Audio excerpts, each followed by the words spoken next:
변화산주일 혹은 산상변모주일이라고 그렇게 지키고 있습니다. 영어로는 Transfiguration Sunday라고 합니다. 그 말은 어디에서 나왔는가? 마가복음 9장 2절에 엿새 후에 예수께서 베드로와 야고보와 요한을 데리시고 따로 높은 산에 올라가셨더니 그들 앞에서 변형되사, 이 말씀에 근거해서 오늘을 변모주일이라고 그렇게 말합니다. 이 변모를 영어로 transfiguration이라고 그러는데, 이 transfiguration이라는 뜻은 무엇인가?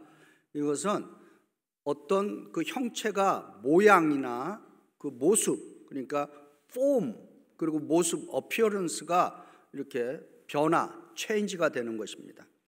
예수님께서 이 산 위에서 이렇게 모습이 영광스러운 모습으로 바뀌었습니다. 왜 예수님의 이 영광스러운 변화가 이 변화산에서 일어났을까라고 하는 것을 좀 생각해 봅니다. 첫 번째로는 이 변화산의 체험은 예수님 자신을 위한 것입니다.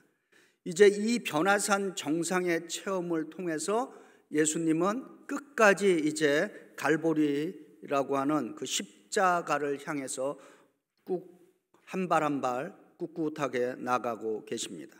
두 번째로는 예수님의 제자들을 위한 것입니다. 고통과 고난을 겪을 세상 속에서 제자들의 그 믿음을 강건하게 세워주기 위해서 교회의 머리 되시는 예수님은 이 변화산에서 영광의 소망을 제자들에게 보여주고 있습니다. 그래서 훗날 요한은 이때의 경험을 요한복음 1장 14절에 말씀이 육신이 되어 우리 가운데 거하심에 우리가 그의 영광을 보니 아버지의 독생자의 영광이요 은혜와 진리가 충만하더라. 아멘. 그리고 훗날 베드로도 이 변화산의 경험을 베드로후서 1장 17절과 18절에 이렇게 증거합니다. 지극히 큰 영광 중에 이러한 소리가 그에게 나기를, 이는 내 사랑하는 아들이요 내 기뻐하는 자라 하실 때 그가 하나님 아버지께 존귀와 영광을 받으셨느니라. 이 소리는 우리가 그와 함께 거룩한 산에 있을 때 하늘로부터 난 것을 들은 것이라. 아멘. 이렇게 증거하고 있습니다.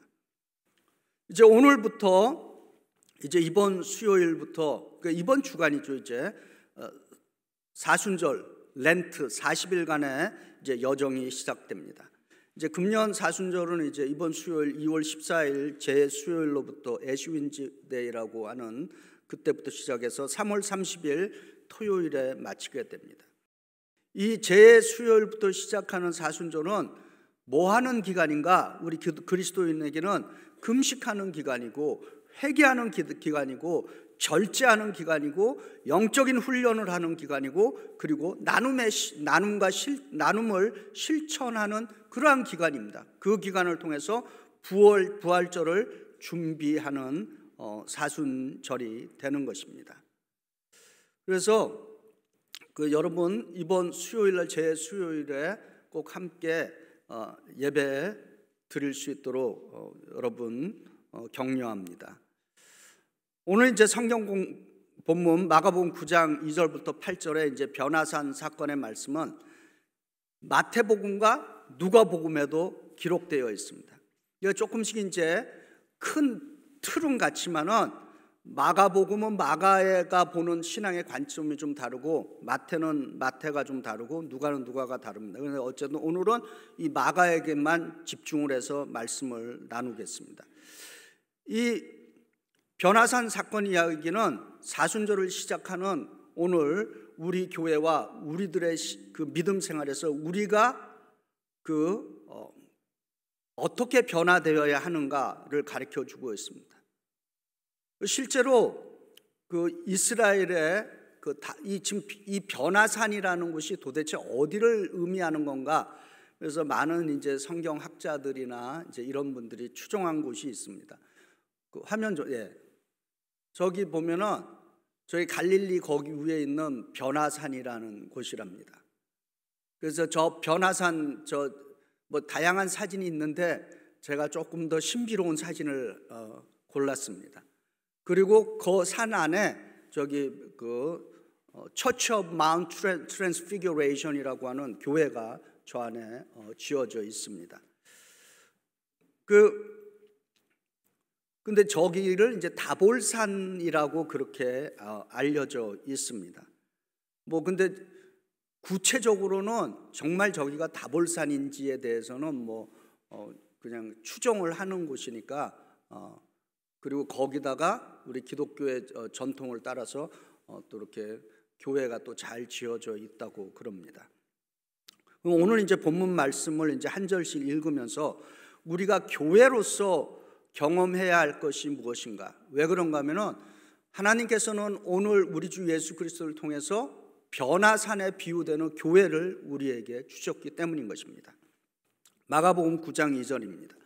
엿새 후에 예수께서 베드로와 야고보와 요한을 데리시고 따로 높은 산에 올라가셨더니 그들 앞에서 변형대사 이렇게 시작합니다. 변화산 이야기를 엿새 후에라고 하는 6일 후에라고 하는 말로 지금 마가복음은 시작하고 있습니다. 이 말씀을 우리가 보면서 예수님은 제자들을 하루 후에 혹은 이틀 후에, 사흘 후에 혹은 닷새 후에 변화산에 그 산기도로 데리고 가실 수도 있는데, 왜 마가는 엿새 후 이렇게 딱 거기다가 그 말씀을 시작했을까라고 하는 것입니다. 이 엿새 후라고 하는 이 말에는 좀 우리 나름대로 알레고리, 우리 말로는 영적인 해석으로 좀 표현해 볼 수 있습니다. 엿새 후 6일, 이 엿새 후는 6일의 다음에 오는 어떤 세계를 의미한다라고 볼 수 있는 것입니다. 지금 우리가 살아가고 있는 것은 6일의 세상 속에서 우리는 살아가고 있습니다. 이 6일의 세상이라고 하는 우리의 삶의 터전은 기쁨도 있고 슬픔도 있고 고통도 있고 행복도 같이 섞여져 있습니다. 이 6일의 세상은 절망과 희망이 얽히고 설켜 있는 곳입니다. 이 6일의 세상은 야망과 비전이 얽히고 설켜 있습니다. 6일의 세상은 실패와 성공이 엮여져 있는 것입니다. 그리고 이 6일의 세상은 아픔이 있기도 하고, 때로는 또 인생의 처절함, 실패가 있기도 하고, 또 한편으로는 또 인생의 정말 희열을 경험하는 그 성공이 있는 그러한 자리이기도 합니다. 그런데 이 엿새 후에 오는 세상, 이 변화산 정상에서는 그런 세상이 아니라 엿새 후에는 그곳에는 오직 예수님과 제자들만이 남아있는 곳이었다라고 하는 것입니다. 다른 말로 예수님은 우리가 앞으로 경험할 엿새 후에 만날 세상은 완전히 다른 세계이다라고 하는 것을 알려주고 있다라고 하는 것입니다. 이 6일의 세상의 삶, 인생 너머에는 우리 각 한 사람 한 사람이 홀로 예수님 앞에 서야 되는 날이 올 것이다 라고 하는 것입니다. 마가복음 9장 8절에 문득 둘러보니 아무도 보이지 않고 오직 예수와 자기들 뿐이었더라. 아멘. 이런 일이 엿새 후의 세상에 일어날 것이다 라고 하는 것입니다. 마가복음 9장 3절입니다. 그 옷이 광채가 나며 세상에서 빨래하는 자가 그렇게 희게 할 수 없을 만큼 희어졌더라. 아멘. 이 말씀은 변화산에 비유되는 교회는 주의 영광인 영적인 경애를 경험할 수 있는 곳이 되어야 한다라고 하는 것입니다. 빛은 주의 영광과 관련이 있습니다. 그래서 이사야 60장 1절에 일어나 빛을 발하라. 이는 내 빛이 이르렀고 여호와의 영광이 너희 위에 임하였음이니라. 아멘. 이 영광이라고 하는 말에는 승리라는 의미가 있고, 이 영광이라는 말에는 아름다움이라는 말이 있고, 이 영광이라는 말에는 탁월함이라는 말이 있고, 이 영광이라는 말에는 경외스러움이 담겨져 있습니다. 오늘은 우리가 사는 이 미국 땅에서 가장 전 국민이 하나로 뭉치는 날입니다. 무슨 날인 줄 아시죠? 오늘 슈퍼볼 나잇입니다. 미국 인구가 3억인데 그 뉴스 미디어에 의하면 오늘 이 슈퍼볼을 미국 인구의 3분의 1 이상, 1억 명 이상이 그 슈퍼볼을 본다는 것입니다. 제가 슈퍼볼을 광고하는 것이 아니라 오늘 우리 2세 아이들, 우리 청년들은 여기서 자라고 여기서 성장한 친구들은 모르긴 몰라도 거의 다 슈퍼볼을 지금 볼 겁니다. 이때가 가장 부모님들이 자식들과 함께 같이 어울릴 수 있는 가장 절호의 기회인 것입니다. 그래서 잘 몰라도 가족과 아이들과 함께 같이 껴달라고 그러시기 바랍니다. 그래서 같이 보자고, 그리고 같이 즐기자고, 그래서 가족들과 좋은 시간들 가지시기 바랍니다. 근데 이 슈퍼볼에서 그 빈스 람바디라고 하는 그 우승을 하면은 그 트로피를 받습니다. 그 트로피를 다 들어올릴 때 그 선수들의 그 승리의 영광, 그거 어떻게 참 말로 표현할 수가 없는 것이죠.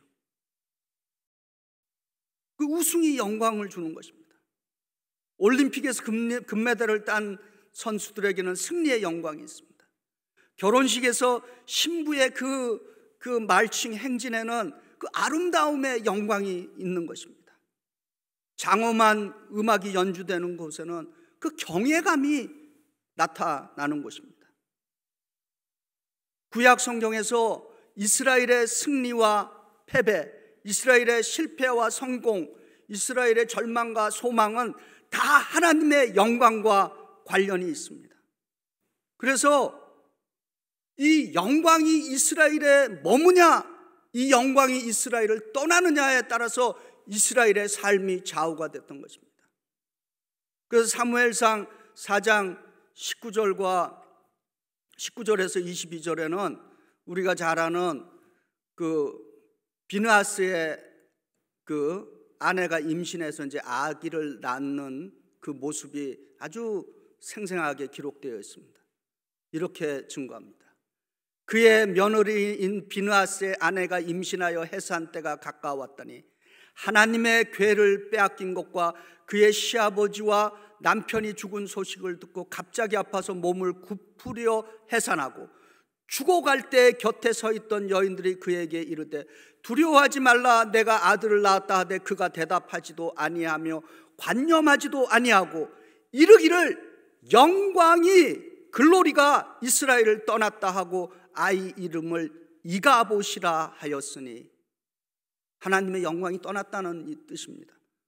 하나님의 궤가 빼앗겼고 그의 시아버지와 남편이 죽었기 때문에 또 이르기를 하나님의 궤를 빼앗겼으므로 영광이 이스라엘에서 떠났다 하였더라. 아멘.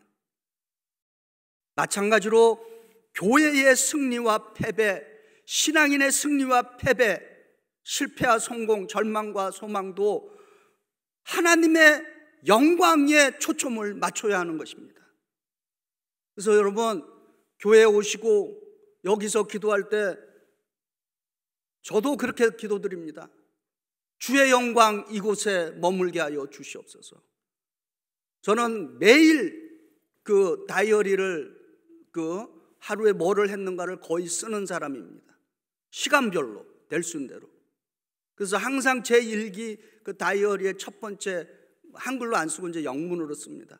Oh God, thank you for this new life and this new day. Oh God, shine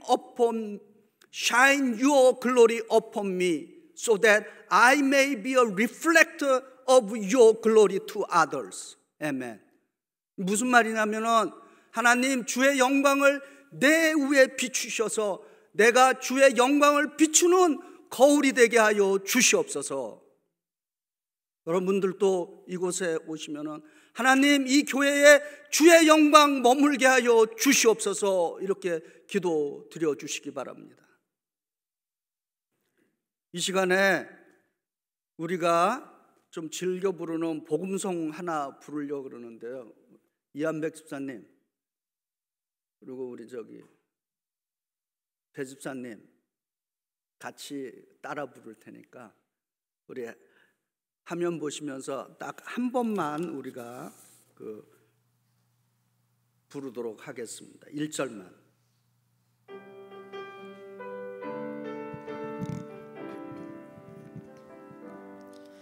내 눈 주의 영광을 보네. 우리 가운데 계신 주님, 그 빛난 영광 온 하늘 덮고 그 찬송 온 땅 가득해. 내 눈 주의 영광을 보네. 찬송 가운데 서신 주님, 주님의 얼굴은 온 세상 향하네. 권능의 팔을 드셨네. 주의 영광 이곳에 가득해. 우린 선해 주님과 함께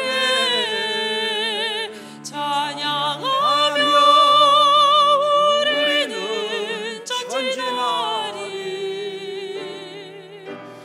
모든 열방 주 볼 때까지.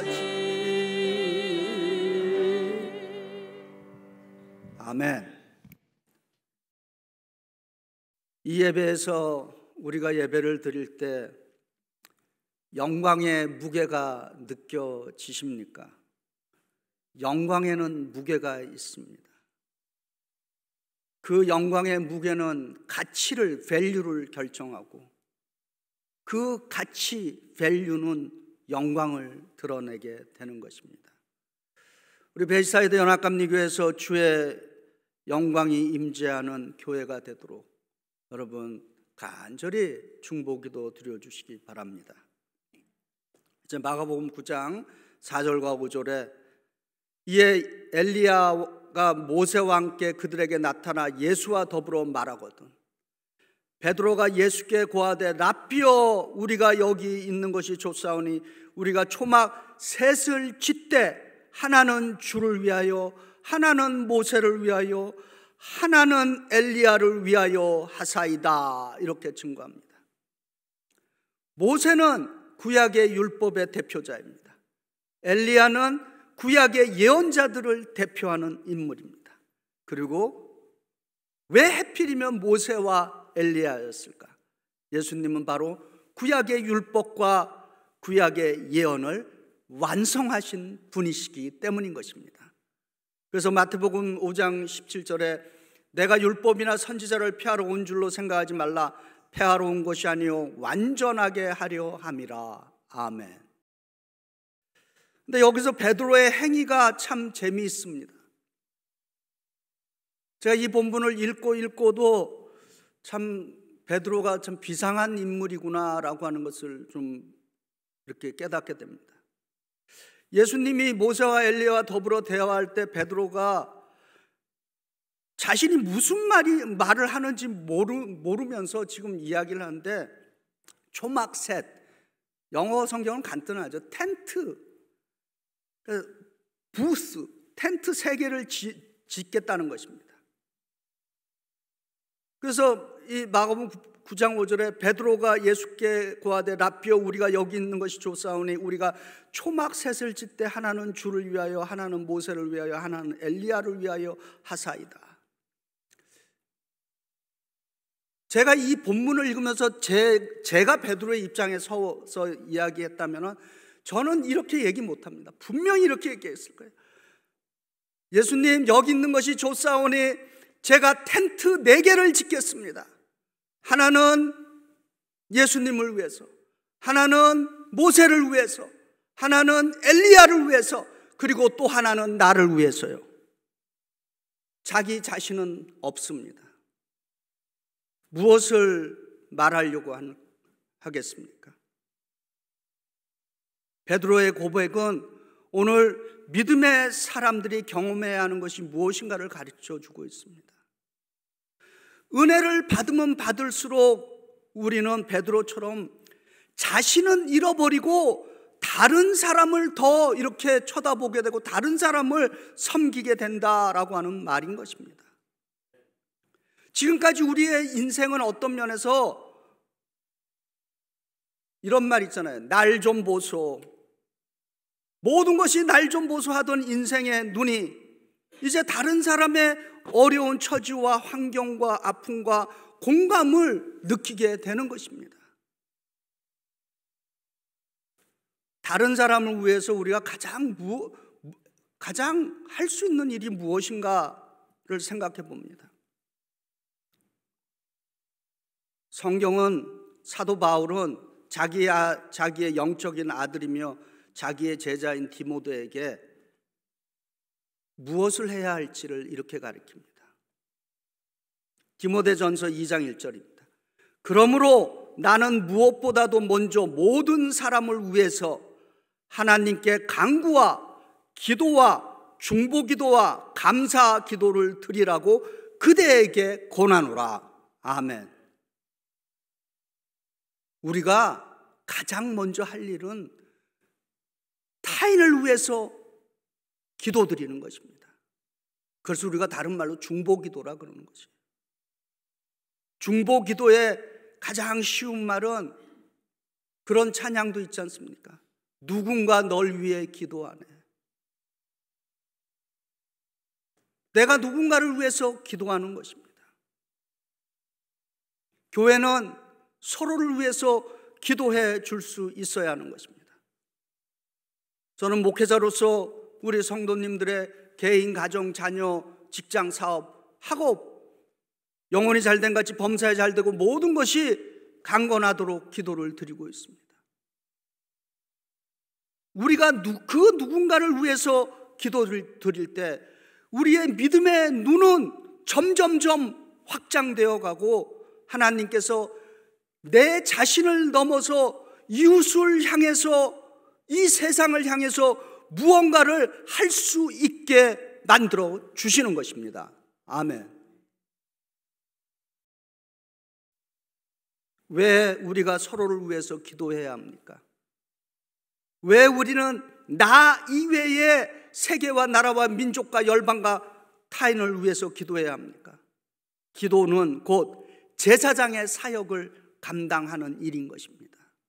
그래서 베드로전서 2장 9절에 너희는 택하신 족속이요 왕과 같은 제사장들이요 거룩한 나라요 그의 소유가 된 백성이니 이는 너희를 어두운 데서 불러내어 그의 기이한 빛에 들어가게 하신 이의 아름다운 덕을 선포하게 하려 하심이라. 아멘. 좋은 자동차는, 저는 자동차 전문가가 아니니까 잘 모르는데, 좋은 자동차는 제가 보니까요 엔진의 성능이 좋은 것 같아요. 네. 우리 교회 어떤 분이 이제 차를 새로 사갖고 와서 저한테 이제 한번 시승을 시켜줬어요. 저 생전 태어나서 처음 타보는 차인데 딱 시동을 거니까 엔진이 듣도 보지 못한 그 실내 장식에다가 그 엔진 소리. 그래서 제가 번뜩 스치는 게 있었습니다. 기도가 교회의 강력한 엔진이 되어야 한다라고 하는 것입니다. 우리 교회가 기도로서 다른 사람, 세계와 열방과 이웃을 위해 기도할 수 있는 교회가 되기를 바랍니다. 그럴 때 우리는 구체적으로 성령 하나님께서 세상을 향해서 무엇을 해야 할지를 실천할 수 있는 능력을 주시는 줄 믿습니다. 이제 마가복음 9장 7절과 8절입니다. 마침 구름이 와서 그들을 덮으며 구름 속에서 소리가 나되 이는 내 사랑하는 아들이니 너희는 그의 말을 들으라 하는지라. 문득 둘러보니 아무도 보이지 아니하고 오직 예수와 자기들 뿐이었더라.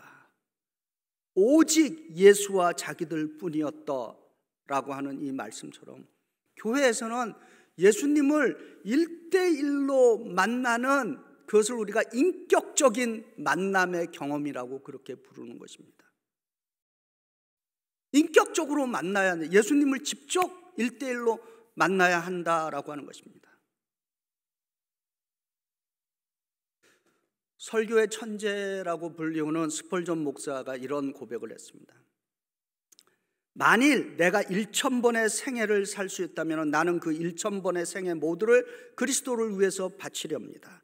하지만 내가 1000번의 생애를 모두 예수 그리스도께 바친다 하더라도 나를 향하신 그리스도의 그 위대한 사랑을 보답하기에는 너무나도 미약합니다.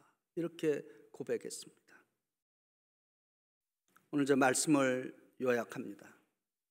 이 변화산 정상에서 베드로와 야고보와 요한은 저 변화산 정상 꼭대기에서 그 첫 번째 화면을 좀 보여주시겠습니까? 다시. 저 변화산 꼭대기에서 이제 아래를 내다보면서 아마 저 멀리 예루살렘을 보았을 겁니다.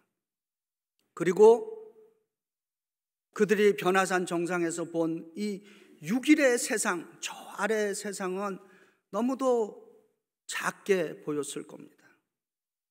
우리가 예수 그리스도의 은혜의 경험이 크면 클수록 우리는 6일의 세상을 더 담대하고 용기 있고 소망 가운데 살아갈 줄 믿습니다. 저는 예수 그리스도께서 우리 베이사이드 연합감리교회를 우리들에게 변화산의 정상을 경험할 수 있도록 주셨다고 믿습니다. 베드로와 야고보와 요한의 영적 경험이 우리에게도 함께 하는 시간이 되었기를 주의 이름으로 축원드립니다.